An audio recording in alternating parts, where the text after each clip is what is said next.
there are hundreds of chemicals in the environment that are coming from products that we are using every day. And these chemicals were declared safe dozens of years ago. And now we understand that they can disrupt the endocrine system, the controlling system of our bodies. Well, our hormone systems are very complex, and everybody must understand it goes beyond the usual sex hormones. There are a lot of hormones. Insulin is a hormone. I don't think most people understand that. And we have an epidemic of diabetes and obesity, all connected, in the Northern Hemisphere, that now, basically, some of the most recent studies, and even a human study, showed a link between a very commonly used plastic called bisphenol A and diabetes, obesity, and cardiovascular problems. What we used to think was that we could use high-dose testing to predict what's going to happen at low levels. That's how all regulatory toxicology works. We used to think that that was sufficient. But that was before we began to realize that some contaminants, like bisphenol A, behave like hormones. And the people that study hormones, endocrinologists, have known for years that what happens at high doses isn't necessarily the same as what happens at low doses. So all of a sudden, as toxicology is confronted with this new way of looking at chemical action, they have to throw out one of their most basic assumptions, that the dose makes the poison. The numbers are so small that they're beyond the comprehension of most people. That's how small they are. So you think of a part per thousand, a part per million, a part per billion, a part per trillion. A natural hormone, below a part per trillion, it can stimulate breast cancer cells to grow. And now we are seeing chemicals like bisphenol A that are what hard, clear plastic is made out of, and the lining of cans is made out of. It can stimulate breast cancer cells at below a part per trillion, just like the natural hormone. Mängden kemikalier vi får i oss spelar alltså inte så stor roll, utan det är tidpunkten. Definitely timing of exposure is very critical, and it doesn't take much. But we know now, as more and more people are working with the developing system from the time the sperm enters the egg until either the chicken hatches or the mammal or the human is born, we're just beginning to understand that chemistry. That chemistry operates in the range of parts per trillion and parts per billion, which industry has told us for years it's harmless. Concentrations like that are unimportant. But when you interrupt a vital system, something that's developing where these eggs are splitting and developing and budding and forming legs and arms and duct systems and glands, at a part per trillion, these are very dangerous chemicals. The easiest concept for people to remember is that this hand and the fin of a dolphin and the wing of a bat, at the early embryo stage, they look identical. And inside of the wing of a bat and inside of the fin of the dolphin is a hand. So at the beginning of development of a fish or a frog or a mouse or a human, the early stages of development that are disrupted by endocrine disruptors and the genetic mechanisms are almost identical.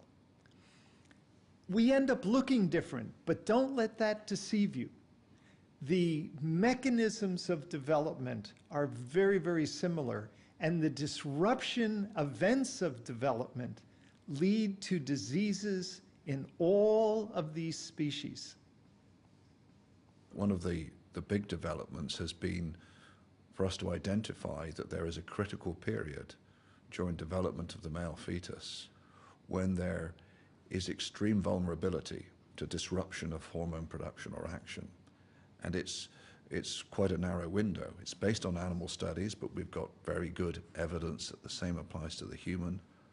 We have proven that in animals, if you expose during the time that you start out, your body starts out as one single cell and then becomes 2 cells and 4 cells and many cells. And we know that as one cell is becoming many other cells, the hormones that control that, if you disrupt them, then you permanently alter the genes in the new cells. And when you do that at the beginning of life, those cells and all of the cells that come from them are defective. And the consequence is that, for instance, after puberty, when the reproductive system starts forming, abnormalities in the organs that after puberty begin to develop, like the female uterus, suddenly you start to see diseases of that organ. You don't see the disease in a child because the uterus is not functioning yet. So not just one system.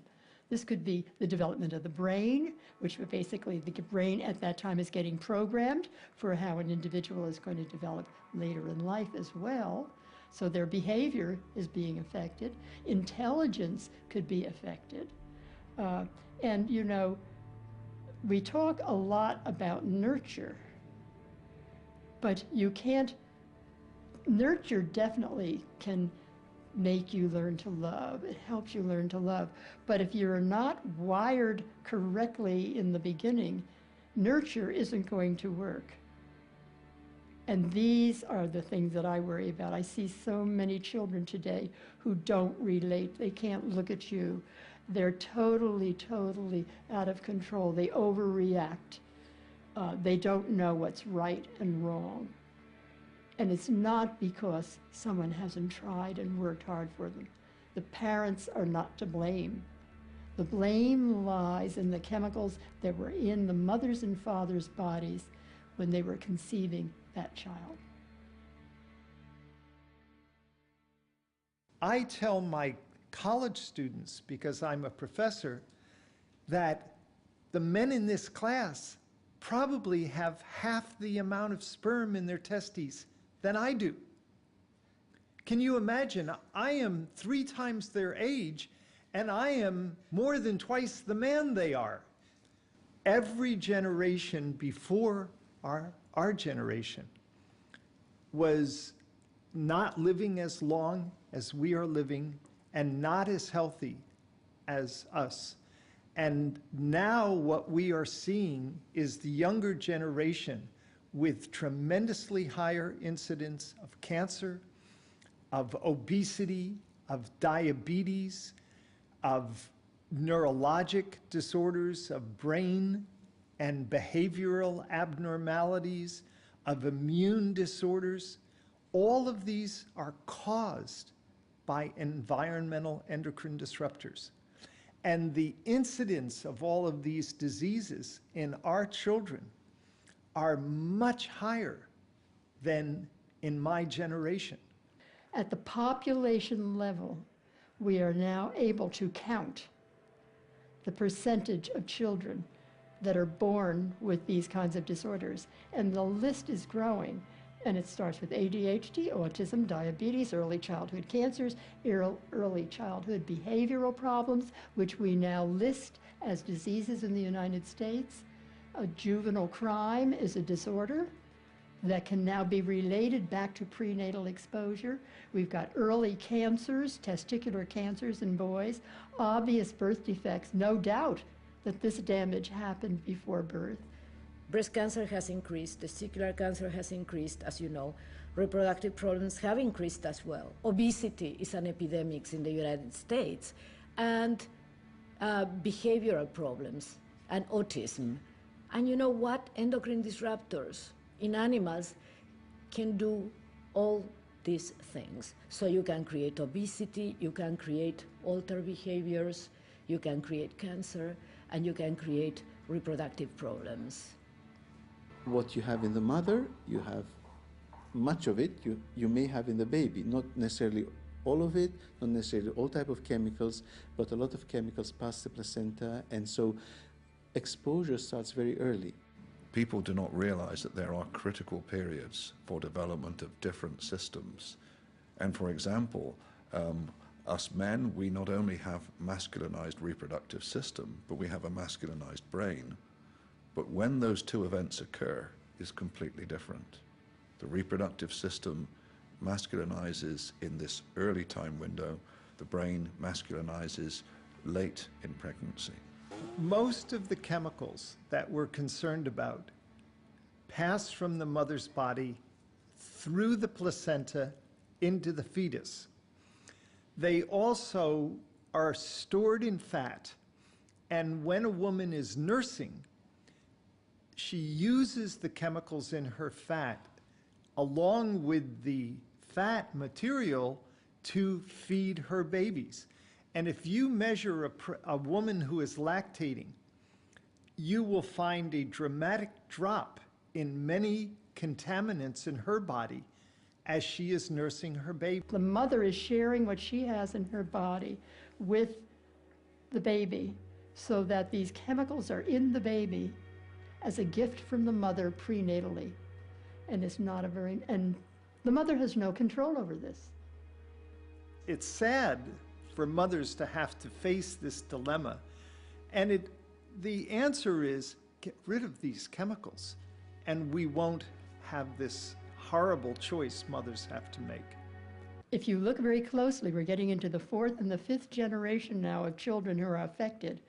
Look at the odds of those children ever being born without having some kind of a lifetime disorder where they're going to have to be cared for or they're going to have to take medication the rest of their lives. I would say, quite frankly, we should be more worried about these health effects. They are going to be more imminent in terms of human society and humankind and all living organisms on Earth than the threat of climate change. It's going to get us sooner.